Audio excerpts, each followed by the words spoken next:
नमस्कार दोस्तों। बहुत समय पहले की बात है। एक गांव में दो भाई रहते थे। दोनों भाइयों में बहुत ज़्यादा प्यार था। अगर वे दोनों कुछ भी काम करते तो एक दूसरे की राय जरूर लेते। एक बार किसी कारण दोनों में झगड़ा हो जाता है और वह एक दूसरे से बातचीत बंद कर देते हैं। अगर वह खेतों में भी काम करे तो एक दूसरे से बात नहीं करते थे। बहुत समय ऐसा ही बीतता गया और छोटे भाई की बेटी का विवाह तय हो गया। तो उसने सोचा, सुनो, मैं अपने बड़े भाई के आए बिना अपनी बेटी का विवाह कैसे करूँगा? यह नहीं हो पाएगा। हाँ जी, ठीक कह रहे हो आप। मैं भी यही सोच रही हूँ। तो मैं ऐसा करता हूँ, उनको मना के ले आता हूँ। ठीक है, तुम जाओ और बड़े भाई को मना लाओ। वह वहाँ से चलता है। बड़े भाई का घर पास ही में था। वह वहाँ पहुँचता है। बड़े भैया और भाभी वहाँ बैठे रहते हैं। तो वह बोलता है, भैया भाभी नमस्ते। यह सुनते ही बड़ा भाई एकदम से खड़ा उठता है। नमस्ते, ठीक हो आप? बच्चे ठीक हैं? सुनो, इसे यहाँ से जाने को कह दो, नहीं तो मेरे से बुरा कोई नहीं होगा। भैया मुझे माफ़ कर दो। पिछली बातों के लिए मुझे माफ़ कर दो। जो कुछ भी हुआ उसे भूल जाओ और आप घर चलकर मेरी बेटी का विवाह का कार्य संभालें। यह सुनकर बड़े भाई ने छोटे भाई की तरफ पीठ कर दी और बोला, इसे यहाँ से जाने को बोलो। ना ही उसने उसकी पूरी बात सुनी और उसे वहाँ से जाने को कहा। छोटा भाई निराश वहाँ से चला जाता है। वह घर पहुँच गया। आ जाओ, बैठ जाओ। आ गए बड़े भैया के घर से? उसकी बीवी ने कहा। हाँ, आ गया भाई। यह कहते हुए वह बैठ गया। तो क्या कहा बड़े भैया ने? उसने वहाँ हुई सारी घटना अपनी बीवी को बताई। तो अब क्या करेंगे? इतने में ही वहाँ गांव का एक बूढ़ा आदमी आ जाता है। बेटा, मैंने तुम्हारी सारी बातें सुन ली है। तुम कहो तो मैं तुम्हें कुछ बात बताऊं। बताओ ताऊ, मैं अपने भैया को कैसे मनाऊं? तुम्हारा भाई रोज सत्संग सुनने जाता है। जो गुरुजी सत्संग सुनाते हैं वह उनकी बात जरूर मानता है। क्यों ना गांव में कुटिया में रह रहे गुरुजी से तुम सारी बात कहो। हाँ, आप ठीक कह रहे हो ताऊ। मैं वहाँ जरूर जाऊँगा। तो मैं वहाँ हो आता हूँ। ठीक है, आप जाइए। और वह बाबा की कुटिया के ओर चलता है। ठीक कह रहे थे ताऊ, अब बड़े भैया को मना लूँगा। कहते हुए वह चलता है और उनसे कहता है, गुरुजी, मेरा भाई हरि आपके पास सत्संग सुनने आता है।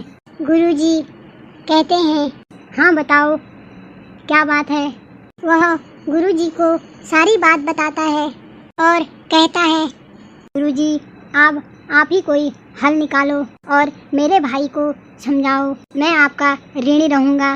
गुरुजी कहते हैं, माधव, ठीक है, अगर हरि आता है, वो थोड़ी देर में आने ही वाला होगा, तो मैं उससे सारी बातें कहता हूँ।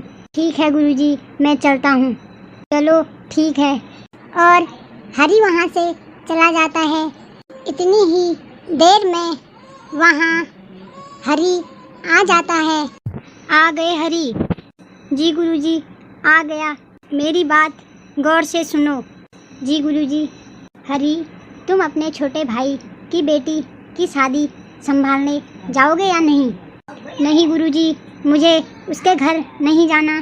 कुछ साल पहले उसने मुझे बहुत कटु वचन कहे, जो कि आज भी हृदय में तीर की तरह चुभते हैं। तब गुरुजी ने बड़े ही प्यार से कहा, ठीक है हरि, अब ये बताओ कि 6 दिन पहले मैंने सत्संग में क्या बताया था?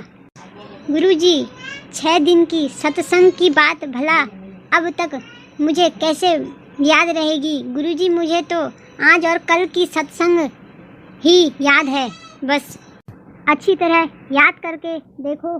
उसे बहुत प्रयत्न करने के बाद भी कुछ याद न आया। तुम्हें 6 दिन पहले का सत्संग याद नहीं तो वर्षों पहले कही गई तुम्हारे भाई के कड़वे शब्दों को तुम याद करके अपने शरीर को परेशान क्यों करते हो और वह पुरानी बातें तुम्हारी हृदय में क्यों चुभती हैं? अगर तुम्हें तुम्हारे बेटे कभी कड़वे शब्द बोल दें तो क्या तुम उससे भी पूरा जीवन नहीं बोलोगे? जीवन में कभी प्यार तो कभी टकरार तो होती रहती है। इसका मतलब ये तो नहीं कि तुम उन्हें आजीवन याद रखोगे। और अगर तुम यह सब करते हो तो तुम्हें सत्संग में आने का कोई फ़ायदा नहीं है।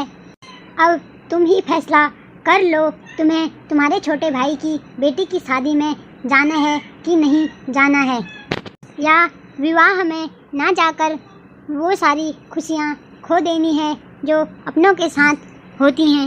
वह कहकर गुरुजी ने कहा, अब फैसला तुम्हारे हाथ में। हरी सब समझ गया था और उसने गुरुजी के आगे सर झुकाया और कहा,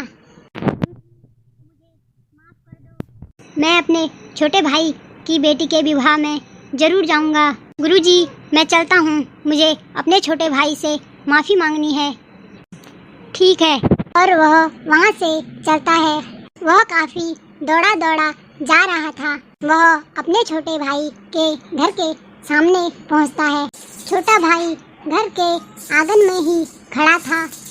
हरी आगे बढ़ा और बोला, मेरे भाई, मुझे माफ़ कर दे, मेरे से बहुत बड़ी गलती हो गई। नहीं भैया, आप ऐसा क्यों कह रहे हो? कहते हुए दोनों गले मिलते हैं और बड़ा भाई कहता है, माधव, हम दोनों मिलकर अपनी बेटी का विवाह धूमधाम से करेंगे। पुरानी बातों को छोड़ हर रोज एक नया जीवन जियो। पुरानी बातों को याद करके दुख भरा जीवन बिताने का कोई फायदा नहीं है। दोस्तों, आशा करते हैं आपको यह कहानी पसंद आई होगी। ऐसी ही नई कहानी सुनने के लिए हमारे साथ बने रहें।